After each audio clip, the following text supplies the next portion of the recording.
करायचा असेल यासाठी एक पहिली आट टाकली माझ्या हनुमंताला, चित्तामध्ये भगवंताचं नामस्मरण कर, कारण जो भक्ती करत असतो त्याला त्या ठिकाणी लवकरात लवकर यश येतं, आणि म्हणून तो त्या भक्ती रूपानं या कामाला लाग बापा. स्वामी श्रीराम याशी माझेनी भक्ती सुख मानणाराशी ते मध्ये सांगशी स्मरणाशी ऐक मानसी ऐसे मानसी नमा नावे माझ्याची भेट होते असं म्हणण्याचं कारण आहे. ऐका कथा पुढे. प्रेमाची जाती ऐशीच आहे, बोलता मागे पुढे न पाय, ऐशी कोणी एक स्थिती आहे जाणता होय तू एक जाणतायस. कारण प्रेमाची जात कशी असते, प्रेमामध्ये सर्वस्व माप असतं, आणि म्हणून या गोष्टीचा असणारा सारासार विचार कर बापा. काय म्हणून सकळा पदाचे दोन्ही द्वंद्वाची आकंदा परमानंदा पावी नामस्मरण केलं त्याचं द्वंद्व निघून गेलं. जन्म मरणाची बाधा नाही, कारण का संसार सागर आहे. जन्मल्यापासून मरेपर्यंत कर्म केले त्याला संसार म्हणतात. नुसता संसार म्हणजे लेकरं बाळ नव्हे. भक्ती केलीस का, नामस्मरण केलंस का, हे सगळं आद्य कर्तव्य करायला लागेल, आणि त्याला कुठलीच बाधा येत नाही ज्यानं नामस्मरण केलं. हे करोणी नामस्मरण वेगे करावे उड्डाण, मार्गे जावे सावधान मार्ग चिन्ह जाणोने. योग्य आहे, जाणारा योग्य आहे. सावध बापा, कारण माणसाला नेहमी सावध वागलं पाहिजे. सावध वागतो तो सदा सुखी असतो. म्हणून माझी नम्र विनंती आहे, जाताना सावधपणानं जायचं, आणि ज्या ज्या ठिकाणाला मी नाव सांगतो तिथं जायचं. हनुमंता ऐक. ते करोणी राम स्मरण वेगे करावे उड्डाण, मार्गी जावे सावधान मार्ग चिन्ह जाणोने.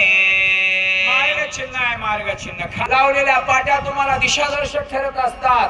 आडवा बाण दाखवतात, पुढे दाखवतात. या मार्गाने जाऊन टर्न घ्यायचाय, तसं मी सांगतो त्या मार्गाने. सकळ समुद्र सांडोनी कुशदीप सुंदर, ओलांडोनी क्षीरसागर पर्वतेंद्र अनावा. मारुती रायाने प्रश्न केला असं सुषेनाला, सुषेना प्रथम कुठे जाऊ?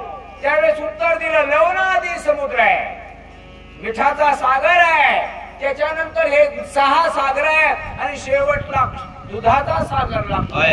हे ओलांडायचा, आणि हा ओलांडून पहिल्या तीरा पलीकडच्या बाजूला हा पर्वत आहे, तिथं जा. पर्वताच्या उत्तर भागी दिव्य औषधी अनेके, सर्वतान लक्षते जगे त्याही वेगे परिसे पा. हनुमंतराय इकडं तिकडं औषधी शोधील, म्हणून पर्वताच्या उत्तर भागाला आहेत बर का हनुमंता. कारण जाण्या येण्यात वेळ लावू नको, शोधण्यात उशीर लावू नको, म्हणून सगळ्या खाना कुणा सांगू लागले. अम्लान पुष्पे दे दिप्यमान प्रभा, सूर्य तेजा समान, पर्णे सदा नित्य नूतन समूळदान सुस्वादा. वनस्पती आहे, कदाही न फुलं न पानं कोमेरणारी आहे. सूर्यासारखं तेजमय अशा प्रकारचं तिच्यावरती टवटवीत आहे. ही औषधी आणायची, आता माग सांगितली तीही ध्यानात ठेव, आणि ही घेऊन यायची. ऐका. समुद्र मंथने अमृत निगता दैत्य भांडत, पर्वती सांडले त्वरित औषधी तेत झालिया. हनुमंता तुला प्रश्न पडला असेल, या औषधी कोमजत नाहीत, या सुकत नाहीत, टवटवीत आहेत, कारण काय? तर त्याचं उत्तर सांगतो. समुद्र मंथनातून ज्यावेळेस 14 रत्न निघाले, त्याच्यातून अमृत रूपी रत्न निघालं होतं, आणि ते या पर्वतावरती सांडलेलं आहे. म्हणून तिथल्या वनस्पती अमर आहेत, वाचवणार आहेत. ऐक.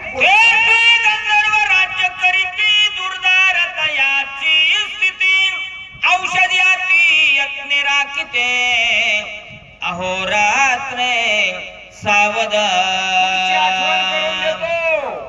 या पर्वतावर वेढा आहे गंधर्वाचा, रात्रंदिवस डोळ्यात तेल घालून या औषधीचं असणारं रक्षण करताय. जाताना हुशार सावध भूमिकेतून जायचं. युद्ध करतील, अडकवतील, फसायचं नाही, हा शहाण्याचा सल्ला असतो, पण मानायच कुणी तयार नाहीत. आता या जगतात सांगायचं नाही पुन्हा ऐकणारे तर ऐकच ना, कारण व्यर्थ वाचा आपली शिनवू नये. पण माझा हनुमान तटस्थपणानं उभा राहून ऐकतोय सुसेनवती राजाचं. ऐका. अनिता औषधीसे गंधर्व मिसळते युद्धाशी चुकून या पायाशी दिव्य औषधीसे अनावे. अधर्मी माणसं धर्माला आडवी येत असतात. हनुमंता नीट ऐक. गंधर्व तिथं गेल्याबरोबर औषधी ज्यावेळेस घेशील त्यावेळेस अडथळा आणतील. युद्ध केल्याशिवाय राहणार नाहीत आणि म्हणून युद्धामध्ये मिसळून तुला तिथं संकटात टाकून अडचण निर्माण करतील. हुशारीनं सावधपणानं जाचल आणि औषधी आणायच्या. राक्षस नष्ट मायावी कपटे चळती महालागवी मार्गी घालिती मागोई ते चुकवावी अतियत जीवनातलं मर्म त्या ठिकाणी ग्रंथ करते विशद करतायत. सत्कर्मी माणसाला वाईटपणानं वागायचं म्हणलं तरी येत नाही, पण कधी कधी ओढाळ्याच्या संग गेल्यास मग त्या काट्या खायला लागतात. पण त्याच्या जीवनामध्ये विकृतीच नसते, त्याला वाईट कर म्हणलं तरी येत नाही आणि वाईटाला चांगलं वागण चांगलं कर म्हणलं तरी येत नाही. आणि म्हणून गंधर्व अडथळा निर्माण करतील. सावधपणानं भक्तीनं असणार त्या ठिकाणी पुढचं काम डोळस